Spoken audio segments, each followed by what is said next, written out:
नमस्कार दोस्तों, आप देख रहे हैं रिसर्च भोजपुरी यूट्यूब चैनल को। दोस्तों आपको बता दें, एक बहुत ही ज़बरदस्त खबर लेकर आया हूं खेसारी लाल यादव जी का। जी हां दोस्तों, हम बात करने वाले खेसारी लाल यादव का एक बहुत ही ज़बरदस्त गाना आने वाला है, जिस गाने का नाम है दाल ना गली बबुआन के नज़र मिलाओ अहिरान से। जी हाँ दोस्तों, दाल ना गली बबुआन के नज़र मिलाओ अहिरान से गाने का बोल है। और इस गाने को लिखने वाले हैं trending star writer Akhilesh Kashyap ji, और श्याम सुंदर जी म्यूजिक देने वाले हैं। आपको बता दें, इसे रिलीज किया जाएगा आदि शक्ति फिल्म से। और ये भी बता दें, इसे रिलीज कब किया जाएगा, तो दोस्तों इसे रिलीज किया जाएगा छठ बाद। जी हाँ दोस्तों, छठ बाद रिलीज किया जाएगा, क्योंकि इस समय खेसारी लाल यादव का लगातार छठ गानों का धमाका हो रहा है।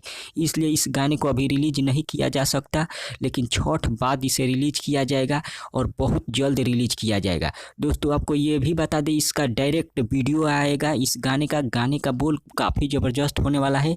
दाल ना गली बबुआन के नज़र मिलाओ अहिरान से, जो कि खेसारी लाल यादव एक बहुत ही ज़बरदस्त तरीके गाना लेकर आ रहे हैं। तब तक बने रहिए हमारे साथ, मिलते हैं अगले वीडियो में अगले न्यूज के साथ।